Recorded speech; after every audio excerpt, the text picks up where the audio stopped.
कब रे जाना किए हुए दिल ढूंढता है फिर वही फुर्सत के रात दिन दिल ढूंढता है फिर वही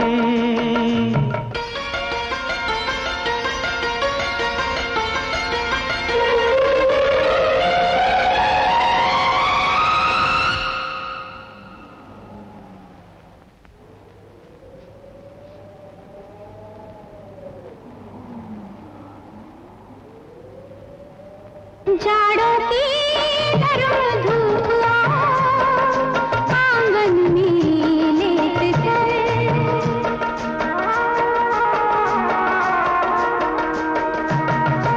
जाड़ों की गर्म धूप आंगन में लेट कर आंखों पे खींच कर तेरे दामन के साए को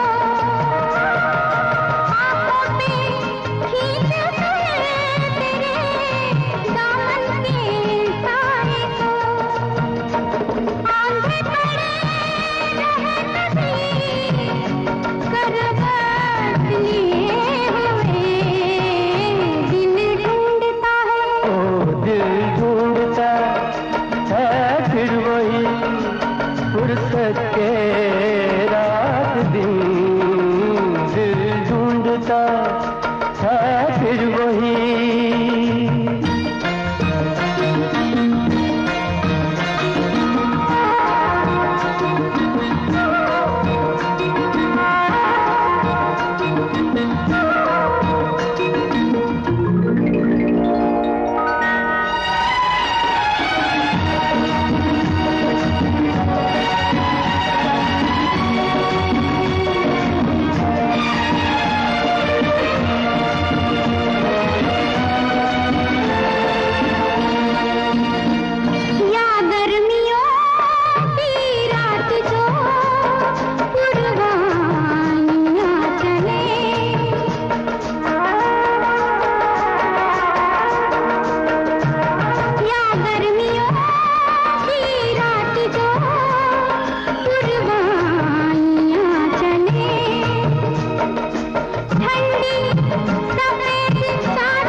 फुर्सत के रात दिन दिल ढूंढता है फिर वही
গেছি, আজ কতগুলো ধূসর মেঘ বয়ে নিয়ে এলো তার ঠিকানা। ভিজে উঠোনে বিকেলের গালিচে পাতা, সেখানে দাপিয়ে বেড়ানো ফেলে আসা আমাদের শৈশব। আঙুলের ফাঁকে অনুভূতিরা জড়ো হতে হতে জন্ম নিল ভালো থাকার বর্ণ পরিচয়। ঝিমিয়ে পড়া পাতার গা বেয়ে নেমে আসা বৃষ্টির ফোঁটারা তখন খুঁজতে ব্যস্ত ভালো থাকার শেষ ঠিকানা। আর কতগুলো চেনা অচেনা মুখ তখন মিলিয়ে নিচ্ছে ভালো থাকার সেই পুরনো সিগনেচার। হেলাল হাফিজের ফেরিওয়ালা। আমি চেষ্টা করছি আর কি, এটা যেভাবে আপনারা ইসে দেখতে পারবেন ইউটিউবে, সেটা কষ্ট নেবে কষ্ট, হরেক রকম কষ্ট আছে, কষ্ট নেবে কষ্ট, কষ্ট নেবে কষ্ট, হরেক রকম কষ্ট আছে। লাল কষ্ট, নীল কষ্ট, কাঁচা হলুদের রঙের কষ্ট, পাথর চাপা সবুজ ঘাসের সাদা কষ্ট, আলোর মাঝে কালোর কষ্ট, মাল্টি কালার কষ্ট আছে। ঘরের কষ্ট, পরের কষ্ট, পাখি এবং পাতার কষ্ট, ফেরিওয়ালার কষ্ট, প্রেমের কষ্ট, ঘৃণার কষ্ট, নদী এবং নারীর কষ্ট, অনাদর ও অবহেলার তুমুল কষ্ট, ভুল রমণী ভালোবাসার, ভুল নেতাদের জনসভার, হাইড্রোজেনে 2টি জোকার নষ্ট হবার কষ্ট আছে। কষ্ট নেবে কষ্ট, দিনের কষ্ট, রাতের কষ্ট, আর কে দেবে আমি ছাড়া আসল শোভন কষ্ট? কার পুড়েছে জন্ম থেকে কপাল এমন, আমার মতো কজনের সব হয়েছে নষ্ট, আর কে দেবে আমার মতো হৃষ্টপুষ্ট কষ্ট? কষ্ট নেবে কষ্ট। বাহ। দিদি, তোমার নাম? আমার নাম দেবযানী ঘোষ। দেবযানী ঘোষের কণ্ঠে আমরা এখন শুনবো বয়স কত হলো। কত হলো। কবির নাম আপাতত অপ্রকাশিত। বলো দিদি। অনেকেই অনেক সময় প্রশ্ন করে বয়স কত হলো। মোলো, কি করে বলি, আমি কি ছাই বুঝি নাকি? যখন আমি মেয়ের সাথে কার্টুন দেখি এই 7 কি 8, আর যখন গানের তালে নাচতে থাকি একেবারে 16, আর যখন কারোর পাশে বসে তার কথাগুলো আঙুল দিয়ে রিপু করি তখন 5 কুড়ি তো হবে। আর যখন কাক চড়াই এদের সাথে গল্প জুড়ি ওদের বয়স হয়ে যায়। বয়স কি সব বয়স দিয়ে সবটাই কি? ওটা কি সংখ্যা ছাড়া আর কিছু কি? সূর্যের আলোয় কি বয়স হয়, বা নদীর জলে? সময়ের সাথে বদল হয়, তাই আমারও হচ্ছে। রাতের পথে দিনের চলেছে, অনুভূতির গভীরে তার স্পর্শ। সে হাত বাড়ালেই ধরবো, আর ঘরেই তো ফিরবো। তাই কতটা বয়স নয়, কতটা বেঁচেছি সেটাই জিজ্ঞাসা। বাহ। পাঠালো তোমার ঘরে দূরের বন্ধু, মিলন বিনা যে হৃদয়ের মাঝে বাজে, তবু অগোচরে দূরের বন্ধু, সুরের দুতীরে পাঠালো তোমার ঘরে দূরের বন্ধু। মনের কথাটি গোপনে গোপনে বাতাসে বাতাসে ভেসে আসে মনে, বনে উপবনে বকুল শাখায় চঞ্চলতায় মরমরে দূরের বন্ধু, সুরের দুতীরে পাঠালো তোমার ধরে দূরের বন্ধু। পুষ্পমালার পরশের পুলকে পেয়েছো বক্ষ তলে, রাখো তুমি তারে চিত্ত করিয়া সুখের অশ্রু জলে ভরসাহানাতে মিলনের পালা সাজাও যতনে বরণের ডালা মালতীর মালা অঞ্চলে ঢেকে কনক প্রদীপ আনো আনো তারে পথ পড়ে দূরের বন্ধু সুরের দুতীরে পাঠালো তোমার ঘরে দূরের বন্ধু। জন কোনো ছায়াপথ ধরে চলেছি যখন, সেই অনুভূতি বুঝি হয়নি কখনো অন্য পথে। কখনো ভুলেছি পথ, একই পথে ফিরেছি বারবার, তবুও চলি আনমনে পথে সেই ছায়াপথ ধরে। হয়তো সেই পথ ধরেই আমার আত্মযুগ আছে চলে। মনে মনে ভাবি যদি এই পথ ধরেই পৌঁছে যেতে পারি। ছায়াপথখানি মায়ার বাঁধনে বেঁধে রেখে গেছে সে, বারবার ফিরে দেখা মনের কোণে ভেসে ওঠে কত স্মৃতি। আকাশের ওই ছায়াপথে রয়েছে সে কি। যখন চলেছি উটির পথে আঁকা বাঁকা পাহাড়ের বুকে ছুটে চলে গাড়ি, মন বলে হয়তো সে আছে ওই পথের বাঁকে। জানি সবই কল্পনায় আঁকা তারই প্রতিচ্ছবি। কথা ছিল একদিন যাব মোরা ওই পাহাড়ের কোলে, দুজনে ঘুরবো পাহাড়ের পথে।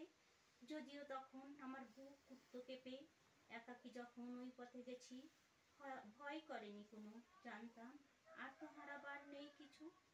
উটির বোটানিক্যাল গার্ডেন মনোরম অতি, বড় শোভা চারিদিকে।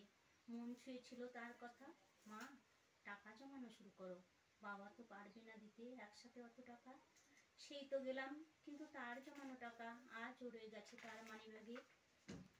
বলেছি ওর বাবাকে আগে যদি যেতে পারি তার কাছে, তবে আমার সোনার জমানো টাকায় আমার শেষ কাজটুকু করো তুমি। পাহাড় সমুদ্র একসাথে দেখা হলো না এই জীবনে। তুই তো জানলি না বাবা, প্লেনেও চড়েছি তোকে ছাড়া। মনে মনে স্বপ্ন ছিল তোর কর্মস্থলে যাব মোরা প্লেনে করে। স্বপ্নের সেই কল্পনার আজ হয়েছে মৃত্যু। শুধু অপেক্ষা তোর কাছে মোর মুক্তি। আমি শুধু কল্পনায় ওই ছায়াপথ ধরেই চলি। বাহ, প্রথম দিবস ও নয়, আর আমিও নই চক্ষুক্ষীরা। তবুও নিঃসঙ্গ বারান্দায় শুনছি আমি। চাস্ত আর মেঘের খেলা দেখতে দেখতে আজ অস্তিত্ব জুড়ে শুধু তুই। ইচ্ছে করছে ছুঁয়ে দেখি তোকে।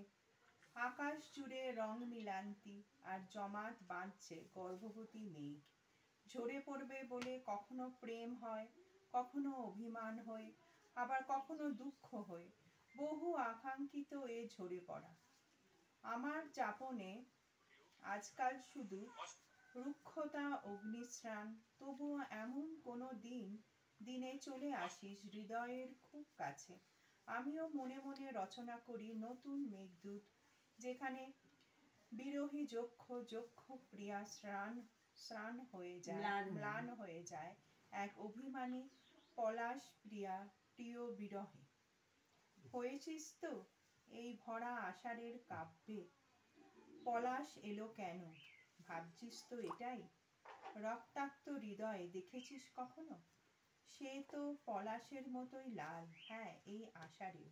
আষাঢ়স্য প্রথম দিবসে মেঘ উড়ে চলে সঙ্গে সঙ্গে সঙ্গেও মনও। পৌঁছানো হয় না কোথাও, ফেরা হয় না কোথাও, লেখা হয় না কোনো মেঘদূত। আষাঢ়ে মেঘ বৃষ্টি নামায় চরাচর জুড়ে, আর বৃষ্টি ভেজা আমি আজীবন তোর দুঃখ হতে চাই। ইতি তোর কেউ না। তো এটা হচ্ছে আমাদের বেশ, এই দেখুন অসীমাদির বেশ সুন্দর একটা ছবিও আছে। অসীমাদির একটা কবিতা বলো, কোথা যাও, সেটা পড়ছে। কোথা যাও? দেবযানী পড়ছে। চলেছে পথে আনমনে মা, খিলখিল হাসি কানে ভেসে আসে। পাশ দিয়ে ছুটে গেল কে, ওই তো দেখা যায়। আহা মা, যেথা যায় শুনতে যে পায় তারই কণ্ঠস্বর। বহুদিন পর একাকী পথে যেথায় তাকাই মনে হয় এই তো সেদিন পথের বাঁকে দেখা তার সাথে। যাও মা যাও, দাঁড়াও বাবা, তাহলে টাকা দেবে বুঝি? ওরে পাগল, যা দিয়েছি হাতে, মুখখানি তার হাসিতে উজ্জ্বল। আজ যখন চলেছি পথে, সবখানে তার পায়ের ছাপ আছে। কানে বেজে ওঠে, ওই বুঝি যায় সে, চলতে পথে হোঁচট খেয়ে পড়ি, শুনি কানে সাবধানে মা। সবখানে তার স্মৃতি জড়িত, আকুল মায়ের প্রাণ। বাহ।